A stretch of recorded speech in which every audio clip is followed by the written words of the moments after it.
ఓరుగల్లు పోరులో మంత్రి కొండా సురేఖ దంపతులకు మరోసారి చెయ్యి కాలిందా? లేనిపోని ఇగోలకు పోయి ఉన్న పరువు తీసుకుంటున్నారన్న మాటలు మరోసారి ఎందుకు వినిపిస్తున్నాయి? సొంత పార్టీలోని వాళ్లతో పాటు ఇతర ప్రత్యర్థుల్ని ఎదుర్కోవడానికి వేసిన ఎత్తులు చిత్తయ్యాయా? తాజాగా ఏం జరిగింది? కొండా కపుల్ మళ్ళీ ఎందుకు చర్చనీయాంశమయ్యారు? Let's watch the story. అయితే ఒకప్పుడు ఉమ్మడి వరంగల్ జిల్లా రాజకీయాలను శాసించిన కొండ దంపతులకు ఇప్పుడు అక్కడి పరిస్థితులు మింగుడు పడడం లేదా అంటే అవుననే సమాధానాలు వినిపిస్తున్నాయి. వాళ్ళు వేస్తున్న ఎత్తులు ఎప్పటికప్పుడు చిత్తైపోతుండడం లోకల్గా చర్చనీయాంశంగా మారుతుంది.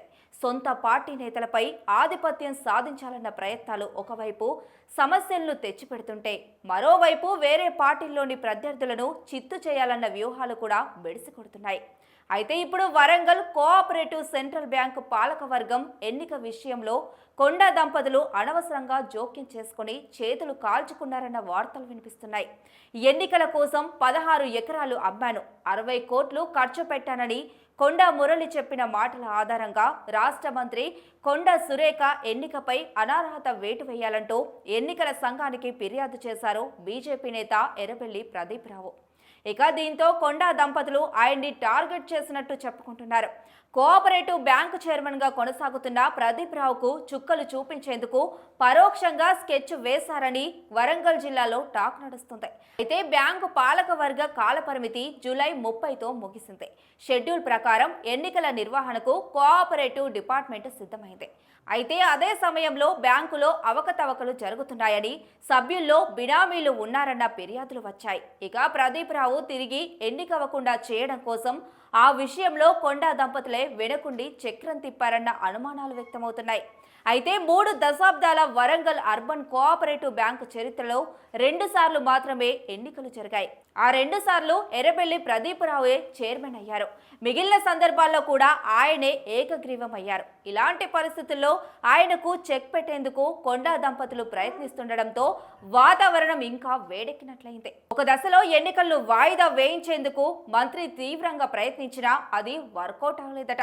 అయితే మొత్తం మీద గురువారం నాడు ఎన్నిక జరిగి మళ్లీ ప్రదీప్ రావు ప్యానెలే గెలిచింది.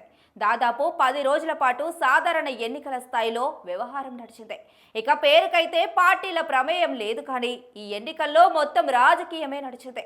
పోలింగ్ జరిగిన ఏవీవి విద్యా సంస్థల పరిసరాల్లోకి వేలాది మంది రావడంతో అక్కడ వాతావరణం అసెంబ్లీ ఎన్నికలను తలపించింది. వందలాది వాహనాలు, అనుచరులు గుంపులుగా తమ అభ్యర్థులను గెలిపించుకునేందుకు రావడం ఎన్నిక తీవ్రతను చాటి చెప్పింది. అయితే ఫైనల్ గా ఎర్రబెల్లి ప్రదీప్ రావు 2166 ఓట్ల మెజారిటీతో తిరిగి బ్యాంకు చైర్మన్ అయ్యారు. అంతేకాదు ఆయన ప్యానెల్ మొత్తం విజయం సాధించింది. ఈ ఫలితం చూశాక వరంగల్ రాజకీయాల్లో కొత్త చర్చ మొదలైంది. కొండా దంపతులు ఎవరినో దెబ్బతీద్దామనుకుని లేనిపోని ఫాల్స్ ప్రెస్టేజ్ కు పోయి ఫూల్స్ గా చేతులు కాల్చుకున్నారన్న మాటలు వినిపిస్తున్నాయి. ప్రత్యక్షంగా కాంగ్రెస్ పార్టీతో సంబంధాలు ఉండి పోటీలో నిలిచిన వారికి కనీసం డబుల్ డిజిట్ ఓట్లు కూడా రాకపోవడం చర్చనీయాంశమైంది. మంత్రి కొండ సురేఖ దంపతులు ఆధిపత్యం కోసం చేస్తున్న ప్రయత్నాలన్నీ బెడిసి కొడుతున్నాయన్న గుసగుసలు వినిపిస్తున్నాయి ఓరుగల్లులో.